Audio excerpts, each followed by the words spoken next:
Hello ചങ്ങായിമാർ, രാവിലെ എണീറ്റപ്പോൾ ഒന്ന് പണിയില്ലാത്ത ദിവസം അപ്പോൾ ലോക്കുമ്പോൾ പിടിച്ചപ്പോൾ ലോക്ക് പണിയുന്നു. ലോക്ക് കംപ്ലൈൻ്റ് ആക്കണം. നേരെ ക്യാമ്പോസിനെ വിളിച്ച് ക്യാമ്പോസ് വന്നിട്ട് ആ പണിക്കാരനോട്ട് റെഡിയാക്കി സട്ടപ്പട്ടയെന്ന് പണി റെഡിയാക്കി നേരെ ചായ കുടിക്കാൻ പോകുന്ന ടൈമിലാണ് പാകിസ്ഥാനിൽ നിന്ന് തള്ളുന്നത്. ആ തള്ളും കേട്ട് ഞാൻ ആ വഴക്കാതെ നേരെ ചായപ്പീടിയെ പോയിട്ട് നല്ല അടിപൊളി ചായയും ബ്രെഡ് അടിച്ചതും കഴിച്ച് തിരിച്ചു വരുമ്പോഴാണ് നമ്മൾ നേപ്പാളി ചെക്കനെ കണ്ടത്. നേപ്പാളി ചെക്കൻ നാട്ടുകൊണ്ട പൊലുവിലാണ്. അപ്പോൾ ആ നാട്ടുകൊണ്ട പൊലുവിൽ അപ്പുറത്തെ നമ്മളെ ക്യാമ്പോസ് നിൽക്കുന്നുണ്ട്. ക്യാമ്പോസിന് ഞാൻ കല്യാണത്തിന് പോയിട്ട് തിരിച്ചൊന്ന് പാർട്ടി എടുത്തില്ല. അത് കഴിഞ്ഞ് താടിയും കാര്യങ്ങളും റെഡിയാക്കി വന്നപ്പോൾ റൂം ആകെ അലങ്കോലായി കിടക്കണേ.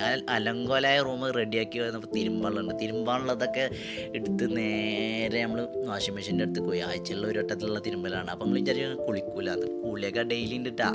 അത് കഴിഞ്ഞൊരു ഉറക്കം പാസ്സാക്കി നേരെ എണീറ്റപ്പോഴാണ് മൊബൈൽ കുറേ പരാതി, വിളിക്കണില്ല, അങ്ങനെയാണ് ഇങ്ങനെയാണ്, പെണ്ണുങ്ങളെ പരാതി, ഉമ്മയുടെ പരാതി വരുന്നത്, എല്ലാവരുടെ പരാതിയും പരിഹരിച്ച് ഞാൻ പിന്നെയും കിടന്നു തുടങ്ങി. അങ്ങനെ വൈകുന്നേരം എവിടേക്കെല്ലാം ഇറങ്ങണ്ട. അപ്പോൾ ഒരു കുളി പാസ്സാക്കി എണ്ണീറ്റ് ഡ്രസ്സൊക്കെ മാറി സുന്ദരകുട്ടപ്പനാക്കിയിട്ട് മുടിയൊക്കെ അങ്ങോട്ടും കൊണ്ട് ചീന്തി അങ്ങനെ റെസ്റ്റോറൻറ്റ് ഉള്ള സംഭവമാണ്. ഇന്നെന്താ അവിടെ റെസ്റ്റോറൻറ്റിൽ ഒരു അടിപൊളി ഐറ്റം വന്നിട്ടുണ്ട് കാരണം എന്തോ ഒരു കൽബ് പറഞ്ഞിട്ട് ആ കൽബട് കഴിച്ചപ്പോൾ ഞാൻ അതിനോട് ഫ്ലാറ്റായി. അടിപൊളി. ഇതൊക്കെ തന്നെയാണ് ഇന്നത്തെ day of life. Okay, by.